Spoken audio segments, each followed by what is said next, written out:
Hey, Eric, I'm sure you've been paying attention to the other stuff, but even in your protective bubble and all the NBA has done, to seeing what's happened to fellow athletes in your home market, the Miami Marlins today having to stay in Philly, 11 players testing positive. What's it like from afar to sort of witness something like that? It's humbling. We have to absolutely continue to remain respectful and humble with this virus. I've said it many times. We are not in control.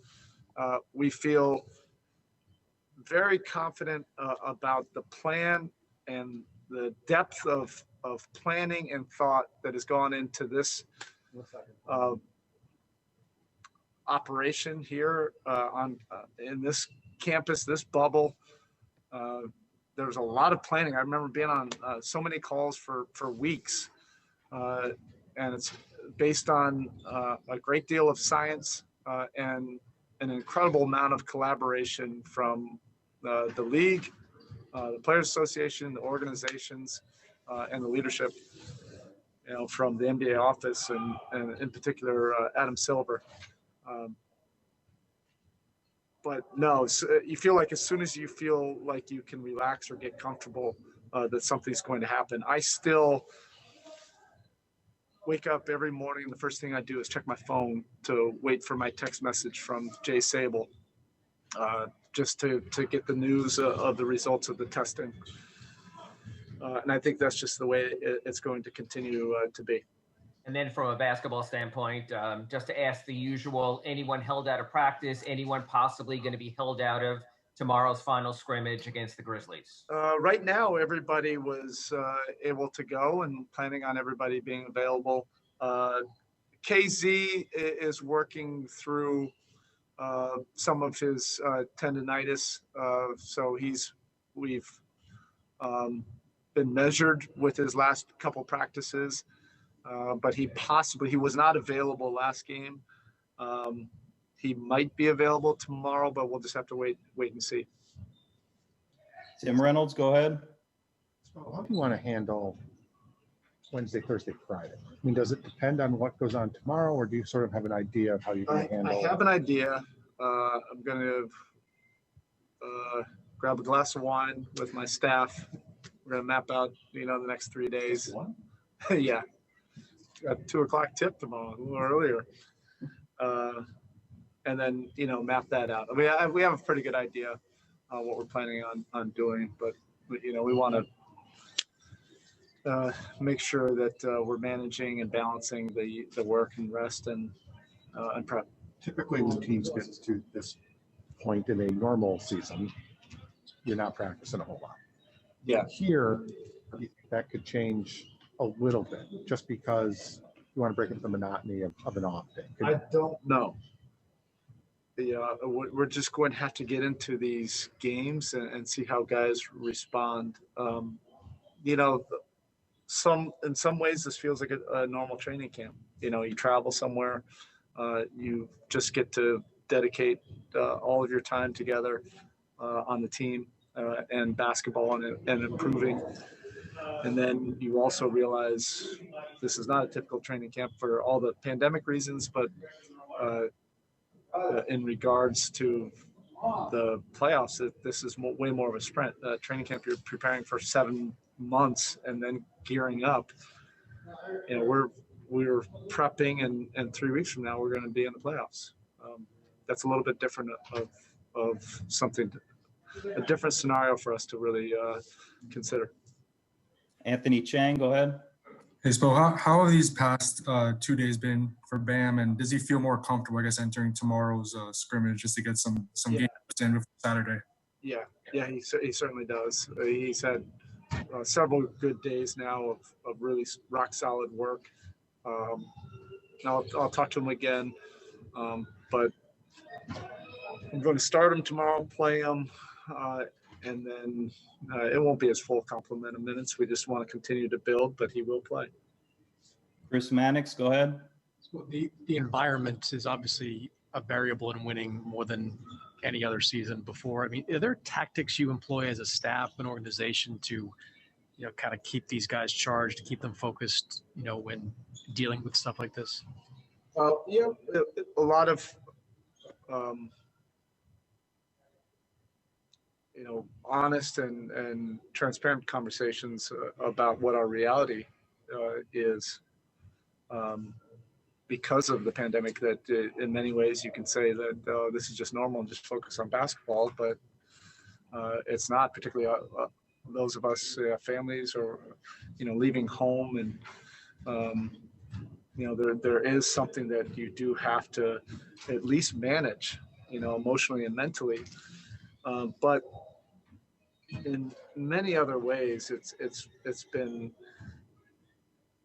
easier just to focus on your team. And even for the guys, the life is simple here. We have a schedule that's given to us, not even a lot of decisions on when to practice, when to eat. The meal room is open at specific times, 3 times a day. You can order food from 6 different restaurants if you choose to. The schedule fills up pretty quickly from things that we're required to do. And I think the guys have found,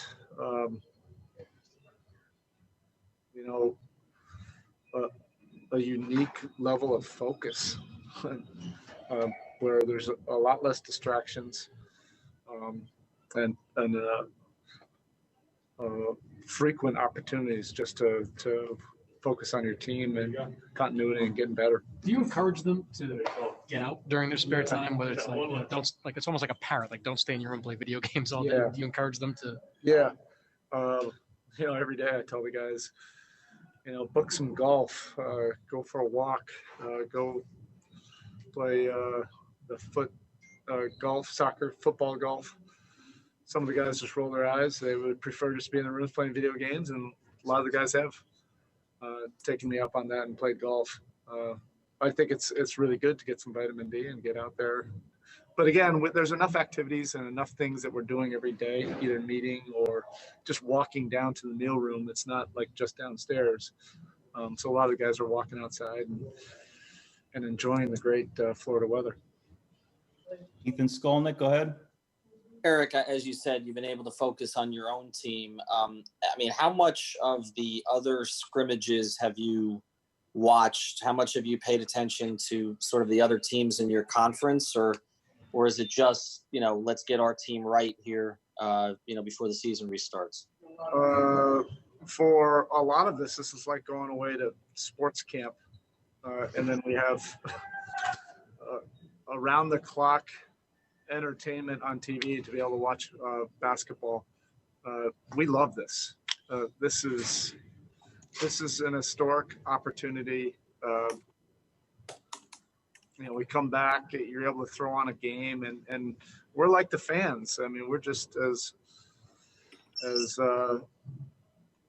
eager to see competition and teams playing again, just like everybody else. And it's great to have the games on, day and night. Ferdinand Rivera from Puerto Rico, go ahead. 2 years ago, you faced the Sixers in the first round. You lost. This year, everything points to a first-round rematch. How ready is the team for this matchup? Find out. There's a lot of things that have to happen first before that, but we have great respect for them, certainly. Cooper Moorhead, go ahead. Yes, well, I know the expectation was there was always going to be rust across the board, but as far as turnovers right now, on your usual scale of like good turnovers, bad turnovers, how are you evaluating those? And the ones you've seen so far, do they feel like preseason turnovers, or is this something different? Yeah, well, I would say that's pretty fair. We've had some missed catches, missed handles, and then we've had some, normal turnovers. I want our team to be aggressive. I think there will be a little bit of an adjustment period for everybody. As long as we're somewhere in the ballpark where we're able to have an efficient offense, which I think our guys will be good, offensively. When it's all relative, is it going to be, the typical playoff basketball? I have no idea. There's no way to draw any kind of historical comparison to this, but I do know this: from the first week to where our team is in an offensive flow to where we are now, it's night and day difference. All right, we'll do two more. Joe B, go ahead. Hey, Spo, you've talked a lot about Andre's experience and how he's gotten better each day, but what in particular stood out to you from him in the two scrimmage games? He does so many things that you can't teach, and so many things that help you win that don't show up in a box score. And I think every single coach in this league recognizes what Andre Igoudala brings to the basketball court. He just makes things go smoother, run better, and he always seems to be in the right place at the right time, particularly defensively. These are the type of things you're trying to teach young players, and he's done it, obviously, at the highest level. He's extremely versatile, so you can put him anywhere on the court, and he'll find a way to make an impact.